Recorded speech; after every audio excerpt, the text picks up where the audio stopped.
Rabbits. Anyone else? Councilor Shelley? Oh. Thank you, Madam Mayor. Just a comment, and I certainly take Councillor Rabbit's comments to heart. Just wanted, in case there was some misinterpretation, I'm never suggesting that two transport trucks are going to try to cross the bridge at the same time. They can't do that. They will figure that out. My concern is at the various dips and hills that are on that road entirely. I don't know if you've ever been on that road, but there are some spots. Okay, good. And the thought about someone's children getting hit by traffic. There are numerous hidden driveways on that road, and I think whether or not we try to tell people or put signs up to get them to go slower, a wider bridge is going to encourage some people to go faster, and that's where I'm concerned that those children at the end of those driveways, they're going to be in even more jeopardy as a result of this. And I know that it is always possible. We can debate safety forever, and you're aware of that. But I think that those are just things I want to kind of to make clear about that. And I know that your comment about we don't want a vocal minority to dictate policy to council, but I do have to say that this is not just a vocal minority. They are a vocal minority of people who live on the road. If they were just a small interest group from Simcoe and one from Delhi and one from Cortland, that I would understand that. But I think this group, for me, carries much more weight.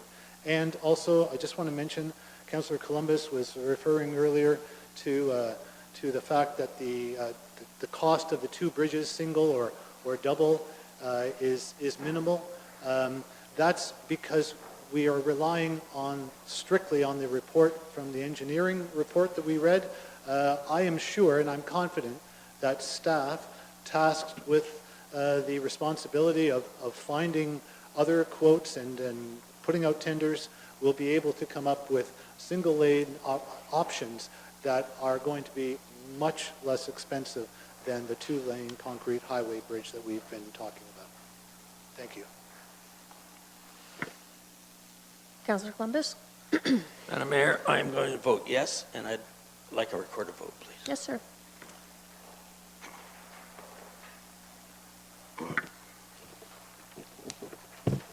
Councillor Geisens. Yes. Councillor Rabbits. Yes. Councillor Columbus. Yes. Councillor Martin. No. Councillor Van Passen. No. Councillor Huffman. No. Councillor Michelli. No. Councillor Taylor. No. Mayor Chop. No. The motion is defeated. Okay, so now comes the next tricky part, and I appreciate Councillor Van Passen's direction earlier that we need clear direction right now as to what we are after so that we minimize the cost from what was presented in the Valley report. And no and, I guess that's the end of it. So, Ms. Martin, maybe if you, or Councillor Martin, sorry, if you were to start, if you wanted to present your motion again, and then perhaps we could add some amendments, or alternatively, I could pass the chair, whatever might be most feasible in this situation. Thank you, Mayor Chop. I can certainly start a motion. I almost feel as though I should defer over to Councillor Michelli as he's quite invested in this issue to put a motion on the floor. Madam Mayor, I would be happy to. Okay, I may need some help in wording this. the clerk and I'll help you through it.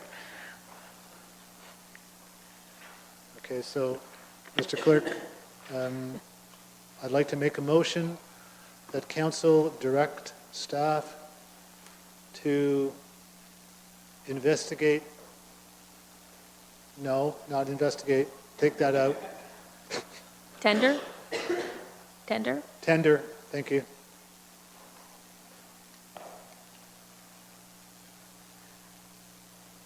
For single lane bridges for County Road 45.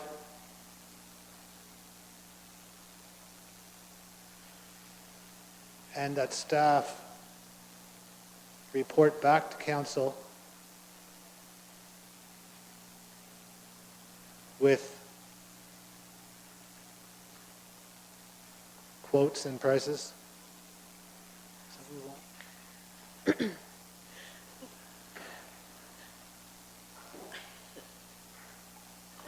I'm going to pass the chair to Councillor Martin for the rest of this entire discussion so that I can maybe help you along here. Okay, thank you Okay. very much, Madam Mayor. Okay, so from what I'm getting from the conversation, and I agree with Chris, we know that we need to move forward with this. We know we don't want to be delayed anymore. There's no sense on going back. We already had a $12,000 report done that didn't help us out really at all.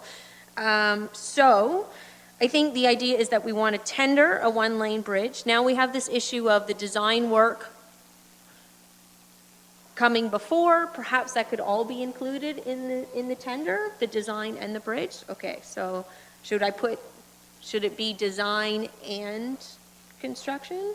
How would you like that worded? I like the way you're thinking, that the project be, proceed to design and tender at the earliest opportunity. And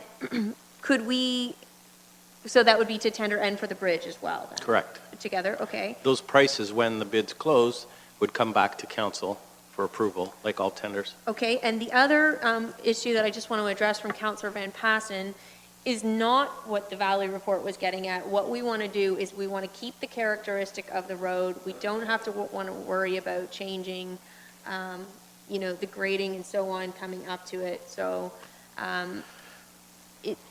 how would you like that direction from council to be Well, structured? I understand, if I could just defer to Mr. Sluchenkov here. He may have something salient to add. It's in Public Works now. To you, Madam Mayor, I just want to be clear specifically, especially surrounding the verbiage, and because listening to council have the conversation, we're using RFP and the tender process as interchangeable and one and the same, and they're not. And specifically when I'm hearing things surrounding the design component. So the tender is, we have very specific things that we're looking for. We put that out, a bunch of companies respond, and the tender process is awarded based on the cheapest compliant bid. The RFP process is the process that we follow if there's an evaluation criteria, if there's additional criteria that we're looking at other than just purely a price point that's able to do the specific specifications that we're looking for. So when we talk about the design, if we kick out a tender that says this is kind of the stuff we're looking for from a specifications perspective, we'd be going with the cheapest compliant bid that's able to do that. If there's an intention that we want to evaluate based on a variety of criteria, then you'd be going with an RFP process. Okay. Mr. Baird, would it also be practical to suggest, I know traditionally we go with the design work. I know that we have a contract so on for that. I was asking Mr. Lowe, who did I have a conversation with? I think it was Nicholas. Whether or not there was something that would impede us from doing something a little bit different in this case, and the answer that I got, I just can't remember who I spoke with right now, was that it wouldn't. So I'm just wondering, would there be a possibility of, when we put this out for an RFP process, of maybe seeing if they could include the design work as part of that deal with, maybe it would be a joint bid process? So you've got the bridge manufacturers, and maybe they know a design company that they work with, and they could combine for that bid? I think what you're referring to, Madam Mayor, is a design build. That's common, we'll say in a project like a hospital or a, major undertaking. The bridge, I think, to get the best value for dollar is still to have a proper design issued for tender, received, and as Mr. Sluchenkov said, the lowest compliant bid, and it's awarded and away you go. My hesitation with this is only because of the conversation that I had today, and we just haven't done it before in Norfolk County. We know that. And so I'm concerned that the design companies that we have historically used, it doesn't seem that this is something that they generally do. And so by going to the bridge companies themselves and seeing if perhaps they have designers that they work with, just especially because this is our first one, that maybe that might open, they might provide some better guidance on how to do this prefab bridge because it's our first one. So for myself, I just think it makes more sense to have a designer that we know that's worked with the bridge company. And in fact, Iron has actually worked with Valley. I think, I'm not sure if they had worked on a roadway bridge, but certainly on a pedestrian type style one. And so, you know, that might work for them. They might be the engineering company that they go and choose. But I just think it would be beneficial to have that relationship between the bridge company and the designer to begin with, rather than finish a design work on something that we haven't done here before and then go to the bridge company and then have them say, hey, well, you got to change this and you need to do this and da-da-da-da for a prefab. I just would rather them work together to try to minimize our expense, minimize the time. And if for some reason we talk to some of these companies and put the RFP process out and they say, no, we don't like it, we'd rather a design first, well then, you know, perhaps we come back to council and quickly reevaluate that. And so I think, yeah, so it's the design build process. We'll obviously do, you know, make a few calls and see if those companies are in fact capable of doing that. If that's a preferred, I don't think it's an extraordinary ask. okay. And at least that way we know that if we find across the board that, you know, where it's out of our comfort zone, there's no point proceeding with a design build because you may not even get bids put in. And we want to avoid that at all costs. The more bids we can get, the better. Okay. But, you know, that'll be the first step. Okay. And in the RFP process, how does that work with, we've never been involved in that before, the new council. Would we get to have some input then in what the criteria are? Or would we be able to evaluate, let's say, the RFPs? Because part of this is also an aesthetic component to it, right? So, that would be, I'm assuming that if council directed staff to RFP for a one-lane design bridge, or a one-lane bridge that maintains the integrity of the road with minimal change. So what typically in the RFP, we can set that. It's obviously, there's a price component that comes later, but let's see the aesthetic value, the experience of the firm, you know, we want to see the reputation, other similar projects that they've completed. And the evaluation committee reviews all of those and scores them. We have a really solid process, and maybe that's for another night to talk about that more intimately. But maybe this aesthetic can be, we can certainly give that marks. Could this not be a situation where council could also be involved in that RFP process?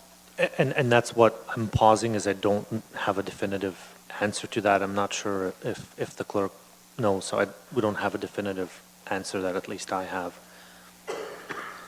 If it assists council, I believe my understanding would be you could have inputs into the scope of it, and you could definitely see everything. If council, so staff would, at the conclusion of RFP, the process is that staff bring forward a report that would be public. Now, if you don't like all the aspects of the public report, you can say we want to see more and go back into closed session. The one thing that I think that is in our current policy isn't possible is to have council members sitting on the RFP evaluation committee. So though the RFP evaluation committee really has a lot of the control, but you can set the scope of the RFP and you can review the work after the RFP before you do issuance, but I don't think council members can do anything but rely on staff to apply the scope that you determine.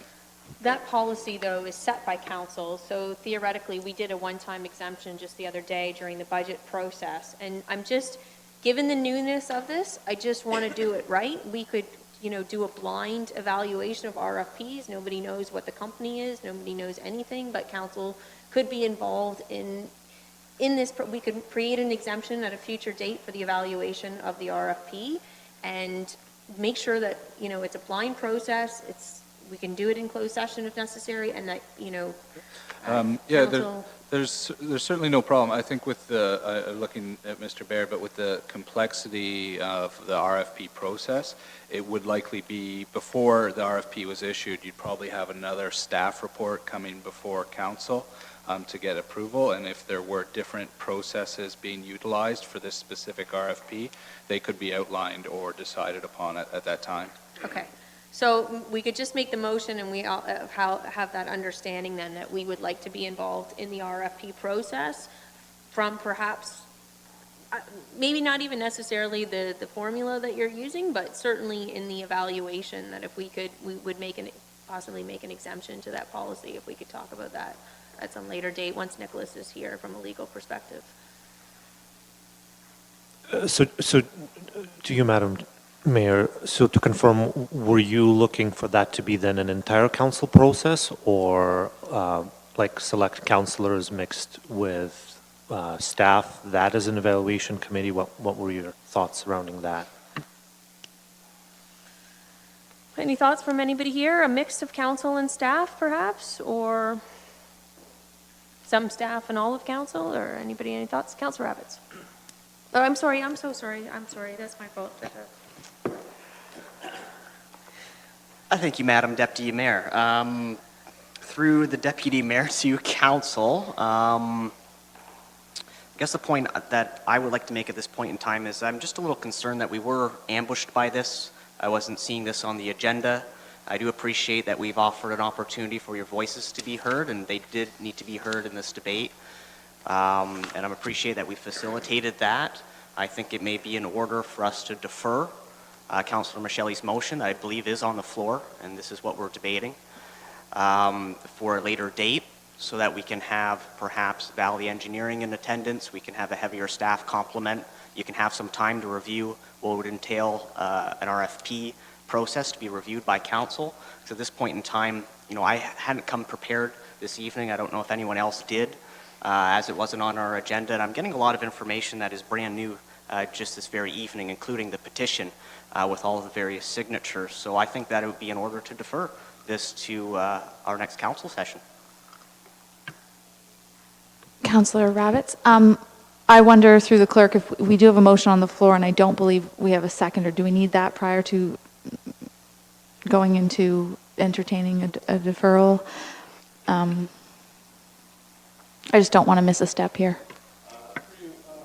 So right now we're at a point where, just to clarify for the viewing public, right now we're at a point where a two-lane bridge won't be proceeding. So that's a firm decision of council. So staff already have some general direction that a one lane has to be it, or else we're looking at 3 or 4 lane bridges, which I don't think anybody will be in favor of. So staff can take that away from tonight.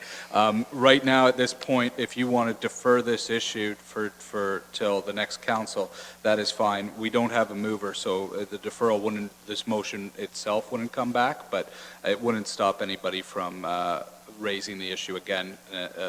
Like this issue will be on the agenda in 2 weeks, regardless, if that's council's desire.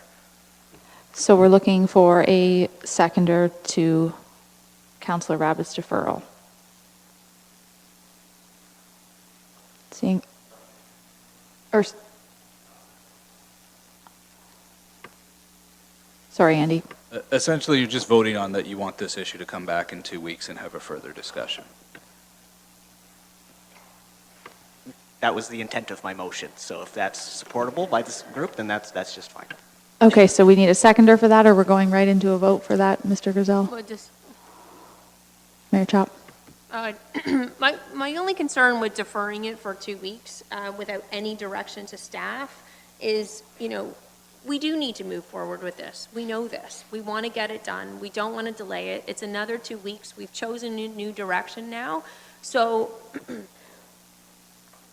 maybe the direction is something else. Maybe it's just to come back with what the RFP criteria would look like and then come back in 2 weeks. So then we have that. And if we want to make changes to that, then we can do that at that time. And then the next day they can go out and they can go to tender. But what I don't want to see is a full deferral, because I just think that's just 2 weeks of sitting on our hands and nothing happening.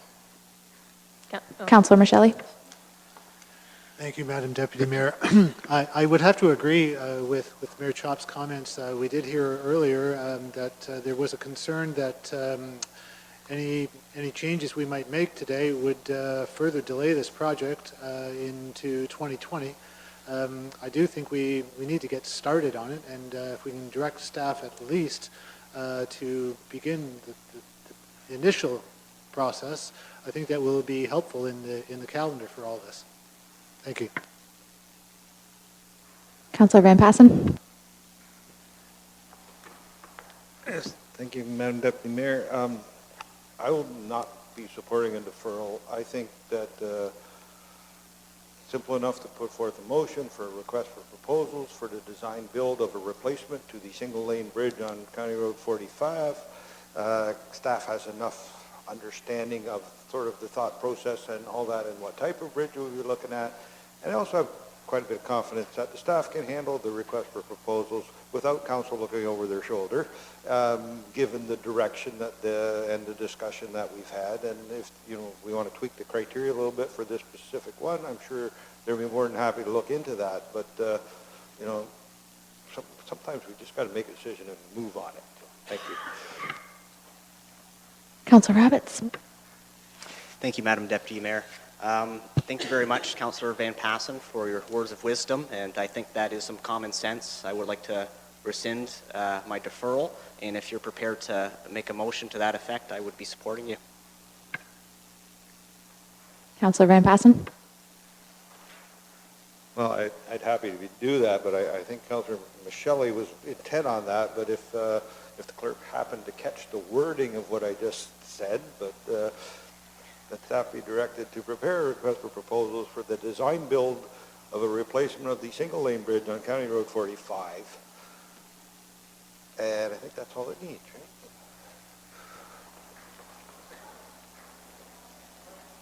right? Thank you, Madam Deputy Mayor. And if that will prevent me from trying to create that motion and take Councillor Van Passen's, I'm all in favor. All right, I believe we're looking for a seconder. Councillor Huffman? And we can move to a vote, or further discussion. Councillor Taylor? Thank you, Madam Deputy Mayor. The clerk is still writing out the motion. I think we should wait before we vote on it too. You got it? All right, perfect. Can we hear it, please? Just looking for further discussion. Okay, you want to hear it again? That staff be directed to prepare an RFP for the design and build of a single-lane bridge on County Road 45. All right, those in favor? And those opposed? The motion is carried.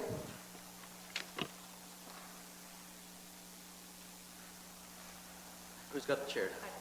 Okay. Madam Deputy Mayor, I have a question for the clerk. Councillor Rabbits mentioned that we were kind of ambushed this coming forward. I do think so too, because there was an opportunity to make changes to the agenda. Obviously, somebody knew that all these people were coming. There's people much more prepared than some of us to relate to this tonight. So, Mr. Clerk, are we right in having this debated and approved, being that it was never mentioned as the approval of the agenda or changes to the agenda? Through you, Deputy Mayor. So this was came up under the notices of motion. So what council technically did was they did 3 2/3 votes in one motion. So you did 3 majorities. It was that council waived the rules of order to do this, to allow a notice of motion to become a motion, essentially, to allow deputations, and to allow then to vote on the actual reconsideration. So normally those would be 3 separate ones. Council could have asked to split those into separate ones for the purposes of voting, but each one independently of itself would be procedurally correct. It is unusual because normally the purpose for the notice of motion and motion is to ensure that your fellow members are given previous notice, and we avoid surprises, though. I fully understand that, Mr. Clerk, but item 2 on here, after ceremonial activities, it says changes to the agenda. And usually, if somebody has an agenda item that they want changed, usually it's brought up at that time. We get a little buff-colored slip of paper telling us that that's going to happen. I just wonder why that did not happen tonight. Through you, Deputy Mayor. So the one exception to the changes to the agenda is the notices of motion. So anybody can present a notice of motion in writing at a meeting. So that's the one thing that you never have to do with it. So there was the one way that it wouldn't be listed on the agenda, and then the multiple two-thirds votes in the one motion. So. Mayor Chop? The other challenge, Mr. Clerk, is not also that it couldn't be placed on the agenda because the issue had already been decided. So there was no way to place this on the agenda because we had to have the notice of motion to reconsider before it could come forward, and that was why it couldn't be included in one of the changes. Through you, Deputy Mayor. Yeah, that is correct as well. I can't ever bring forward anything with reconsideration. So even the petition that was presented, I could only circulate that on the info pack. I can't actually put that on an agenda before council, and I can't list any deputations. Mayor Chop? I just want to also point out that the reason I was aware and a number of other councillors were aware was because we had received so many emails, and we had received emails of frustration about the fact that this petition that had been provided some months ago, allegedly, that had never seen the light of day and hadn't been presented to council last time. I would also argue that, in fact, we were in some ways surprised that the bridge was actually not on the agenda during the budget deliberations either, and it was quite a surprise. Councillor Huffman? Thank you, Deputy Mayor. I just want to clarify. I'm just going to ask these people a question. The date on here, this letter, it's hard to read, but was it February the 5th or May 2nd, 2017? It's in May. It was when they advertised for environmental assessment hearing. Okay, so 2017. That's when we did it. That's when we got it. Okay, so this petition here was forwarded to Councillor Geisens in May 2017. So I guess at that point in time, that one never came forward. That's the one. So that was the issue that people were contacting us about. Now, I do want to speak to the issue in terms of, obviously, it wasn't an agenda item because it did need to be done through the motions. And I do want to reiterate, and it was a recorded vote, and it was a recorded vote the first time that I voted in favor of the single lane both times. And I do also feel from that perspective, looking back at the other meeting, is that I just feel this whole thing has been hopefully a big learning curve for everyone. How to work maybe a little bit better as a team, a little bit more transparency, and we try and bring forward all of the information to everybody in a prudent, respectful manner, and we can work better together for all the residents of Norfolk County. Councillor Geisens? Thank you. Yes, I did get all the same thing that you've got, but my understanding was that they were going to send that out to each one of the councillors as far as I was concerned. I guess I could have brought it forward, but my understanding was from the person that I got it from said that they would send the same ones to all the other councillors, so I did not do anything further. I guess maybe I should have, but my understanding was that I did get one of those, and they said they were going to bring it forward. We had a discussion about it sometime between, I'm not sure how long it was, we had a discussion with Mr. Knowles for a while that he wanted that change and everything like that, and we had a good change. And I told them, and I said, well, if you really want to make that change, come to council. They did not show up until tonight, which was about, I'm sure, a month or a month and a half or something like that,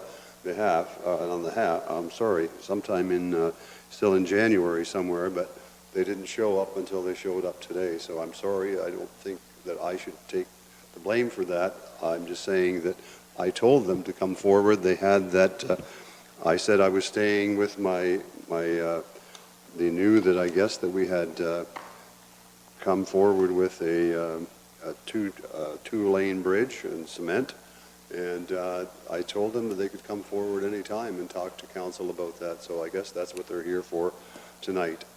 I guess, I'm sorry if I should have passed it along or whatever it is to the rest of the council, I'll apologize for that, but my understanding was that they were all going to get the letter. Thank you.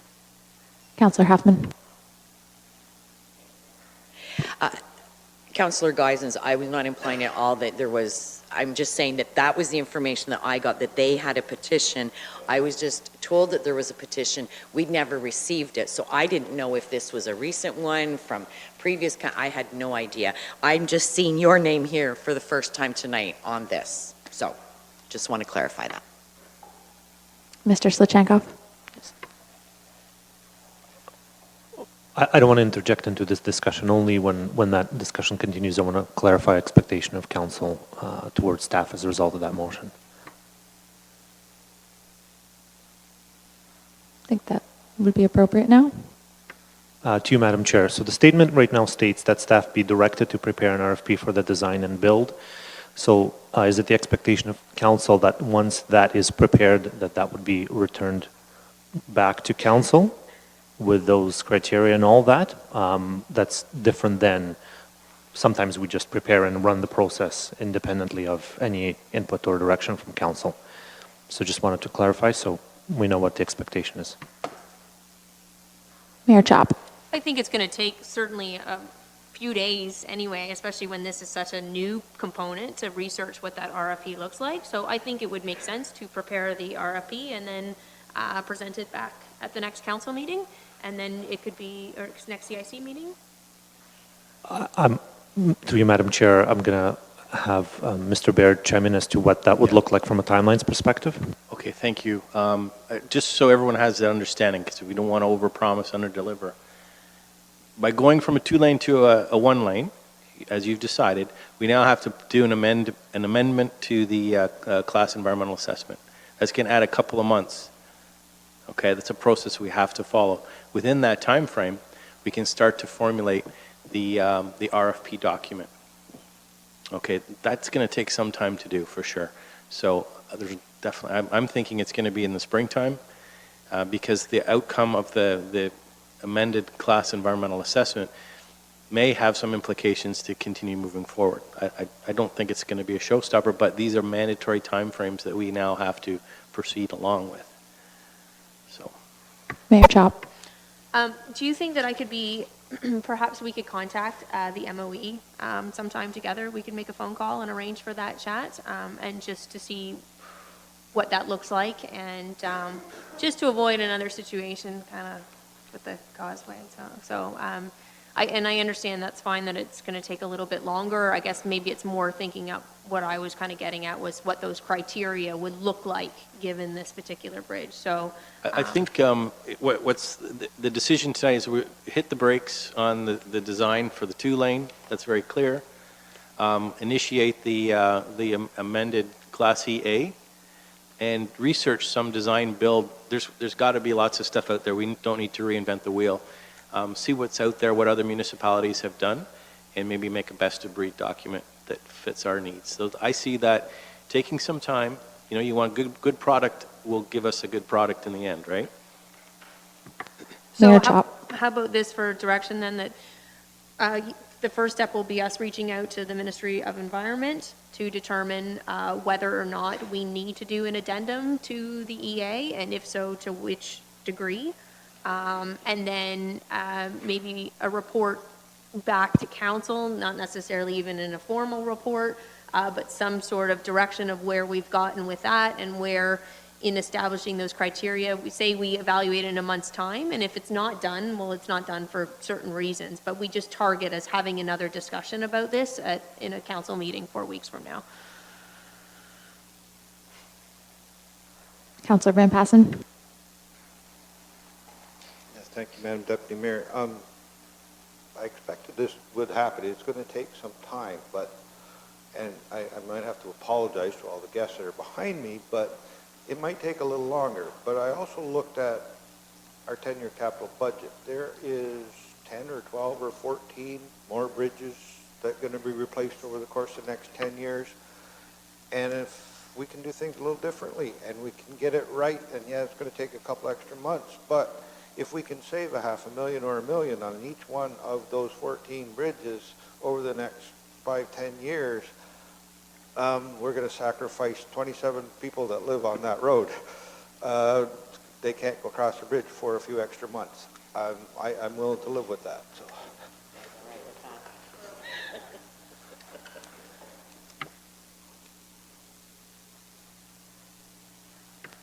Councillor Michelle. Thank you, Madam Deputy Mayor. And just to add what Councillor Van Passen just mentioned, once we get going with this, because this is a new approach, and it's kind of like a bit of a locomotive. We're going to start a little bit slower to begin, to get going, because we don't exactly know what we're doing. And then once we get going, we might very well be the model county for the rest of the province on how to handle bridge problems. Thank you. You've always had to slow down to go over 45 bridge, right?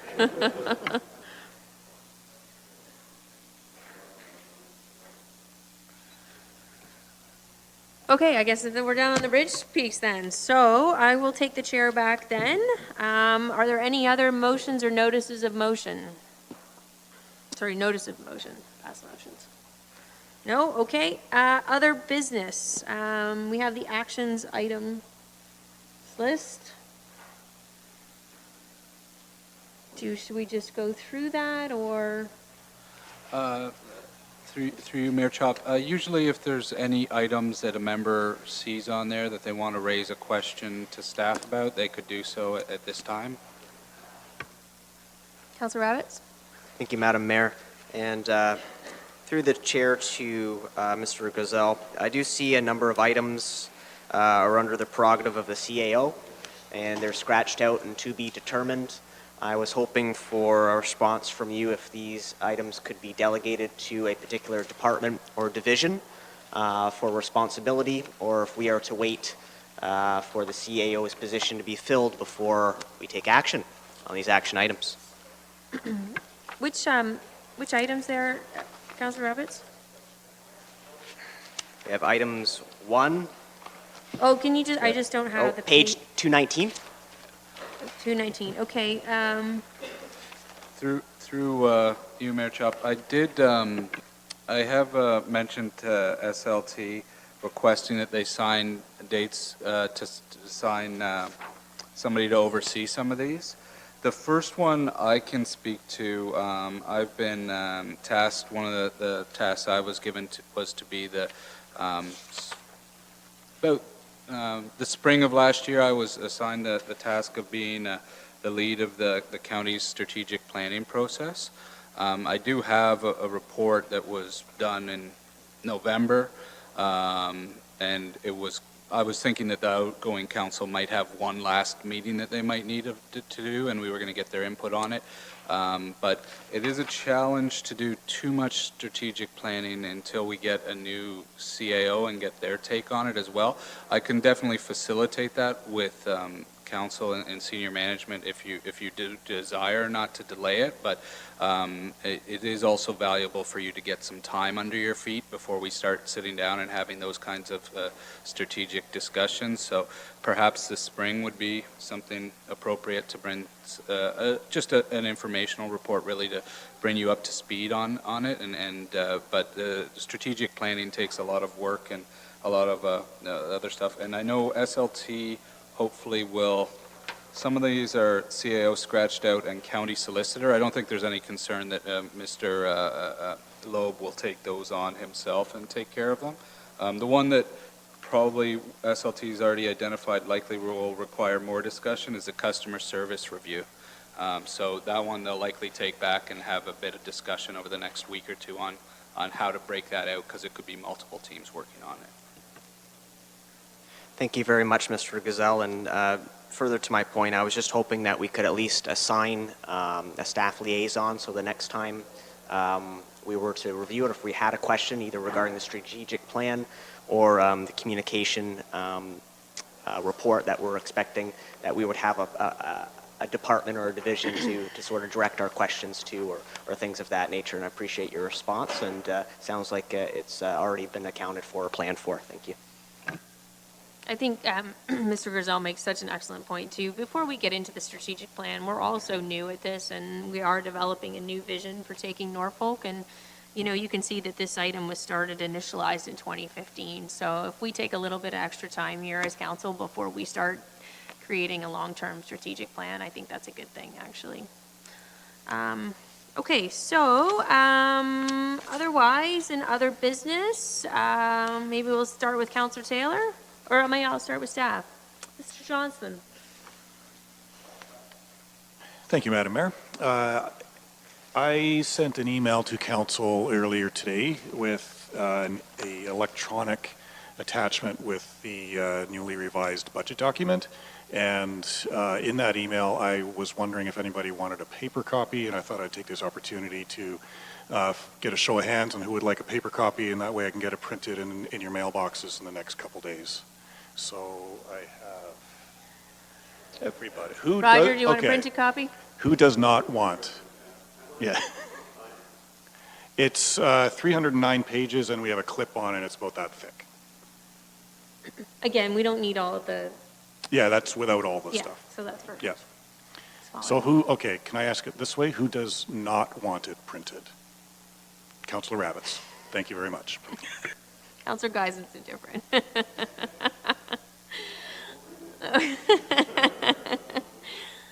On paper or on the computer? Okay, okay, that's what we thought. Mr. Shevchenko? Okay. Okay, Mr. Cridland? Nothing this evening. And I'm really sorry, sir, but I don't know your name. Oh, you're Devin Hunter. Fine, we've never actually met before. Well, it's a pleasure to meet you. No other business, okay. Mr. Baird? Briefly, Mayor Chop, many of councillors with the snowstorm over the last couple of days, I know our crews have been doing their absolute best. I'm really proud of their efforts and our contractors. Your downtown areas and your respective wards, the banks are piling up. In 6 hours, our crews are out starting snow removal operations in the downtown core. So it's noisy, but it's quick, and it should be a market improvement. So if you get a couple more calls, hopefully when they see that work going on, when they wake up, we should be in good order, at least for more snow storage. I don't think we're through winter yet, but definitely it's been a challenge. So just to keep you posted. Mr. Griselle? Nothing tonight, thank you. Okay, Councilor Taylor? Thank you, Madam Mayor. I would like to recognize Dylan Rollison. On January 25th, Dylan saved a life, and it was his mother's life. He called 911, and it allowed the paramedics to get there in time to transport his mother to the hospital, and it did inevitably save her life. And he will be receiving a certificate of recognition tomorrow at school. I had a call from Mr. Stanchuk today, and he said the same, so that's awesome. Councilor Michelle.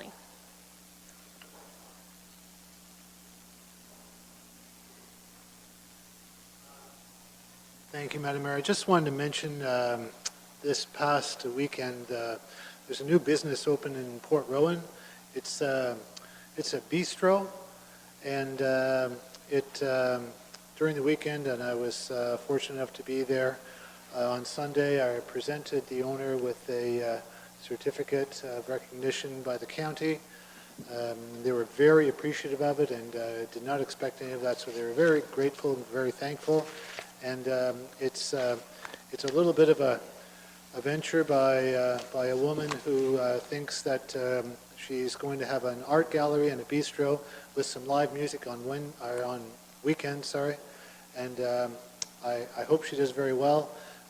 We are kind of working pretty hard on increasing traffic and trade in Port Rowan, so I'm very excited about the prospects for this new business. Thank you. Councilor Huffman? What was the name of it? Never mind. Okay. I've really lost all train of thought. It's been a very long day. I would like to remind everybody that you still have a couple hours left. Today is Bell Let's Talk Day in support of mental health. So I encourage you to send a tweet, send a text, do a Facebook message with the hashtag Bell Let's Talk. And 5 cents from every social media message goes towards the fund of assisting individuals with mental health issues. And thank you to the Public Works Department for their great snow plowing this past couple days. Thank you, Councillor Huffman. Councillor Michelle, back to you. I'm sorry, the name of the business is the Port Rowan Art Gallery and Bistro. I thought that might come to mind, but anyway, just while I'm on the topic, and I don't want to annoy Councillor Martin, but they asked me if I had any ideas, and they want to get T-shirts printed. I'm thinking about something like, Dover's over, it's going in Rowan. Thank you.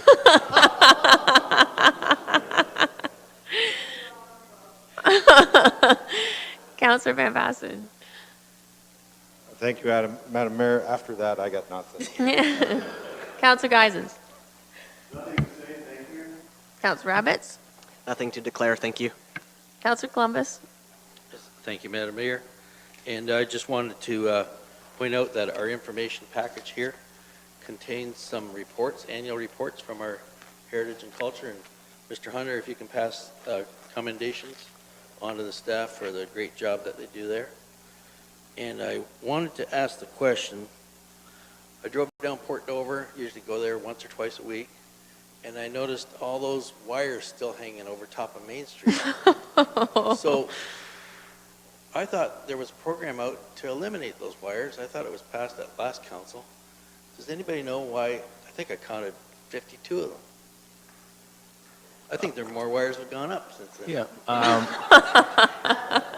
Mayor Chop, I know I was in a former role when that issue was discussed. I'll speak with Mr. Houghton in the next couple of days, and I'll get an email or a memo back to you explaining where we're at with that, okay? Thank you. Thank you, Councillor Columbus. I think the residents in Port Dover will greatly appreciate that. Councillor Martin. Yes, thank you, Councillor Columbus. I guess the All Norfolk approach is live and well. A couple things. I would like to start off by thanking Mr. Baird's staff for working through the night on snow removal. That is great. On Saturday, a few council members, we attended the 100th birthday for Meisner Dam in Port Dover. It was a really lovely celebration, so thanks to the organizers. And then from there, I headed off to the Roma conference with Mayor Chop, and we had a wonderful weekend, and we really did a lot of networking and had some great meetings, so I'll let you elaborate on that a little bit further. Yeah, Roma I think it was excellent. We had a couple of fantastic meetings with, first of all, Minister McNaughton, who's in charge of infrastructure, and we spoke a great deal about the causeway. We touched on some other issues, other bridges, the hub certainly, but he even said he used to fish, come down fishing in Norfolk County often, so it's near and dear to him as well. So I hope that we'll be hearing some more from him in the future. There's a lot of infrastructure grants and programs that are coming up, and they're going to keep us well apprised of those, so that's exciting. We also had a fantastic meeting with Minister Clark from the Ministry of Municipal Affairs and Housing. As you all know, planning is a passion of mine, so that meeting went really well as well. And then we had a great chance to spend a lot of time with Mayor Ken Hewitt and several of the councillors from Haldeman. And I think it's important that we develop a working relationship with them, given the proximity and services that we share, including the health services. So I think we'll be seeing more of them actually in the future. They were really excited to be able to meet us and spend some time talking about some different issues. So it was definitely worthwhile. I think it was a great weekend. So as far as the rest of tonight, I know this is a big change and we're never going to please everybody, but I think that we have to look at the positives out of this. We have an opportunity right here, again, to really develop agritourism like nobody else. This is Ontario's garden, and I think the vision will come together. And that's it. I'm just excited for the new outlook for Norfolk. So thank you very much. I guess that is the end. I have a bylaw before me. At bylaw 2019,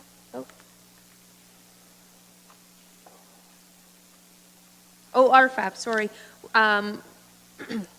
Instead of going into closed session, and I just touched with a couple that were concerned about it earlier, Mr. Sluchenkov had proposed a great idea that what we will do, rather than go into closed session this evening, we will actually invite the RFAB committee to come to a council meeting when we can all go and all have the information presented and all ask questions at the same time, and so everybody's on the same page and the furtherance of transparency and cooperation between the group and ourselves. So thank you for that excellent idea, Mr. Suchenko.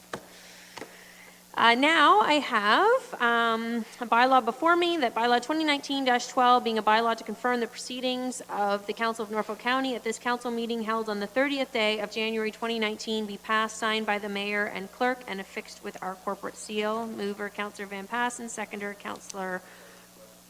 Oh, okay. Thank you, Madam Mayor. The two that we deal with under the Drainage Act, we only give them first and second reading right now? Like, they don't get rolled in and be complete, right? That they're, or do we separate them with from the confirming bylaw? Yes, through Mayor Chop. Very good question. So in the Drainage Act, there's the requirement for 3 readings. So we do the first and second at the first meeting, and then we do the third reading later on after the Drainage Court of Revisions has occurred.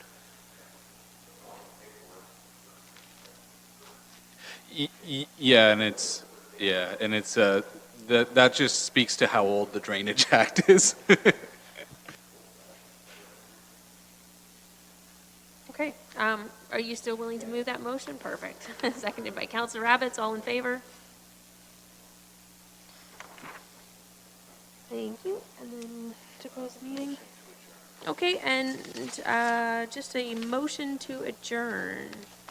Councillor Rabbit, seconded by Councillor Taylor. All those in favor? Meeting's adjourned.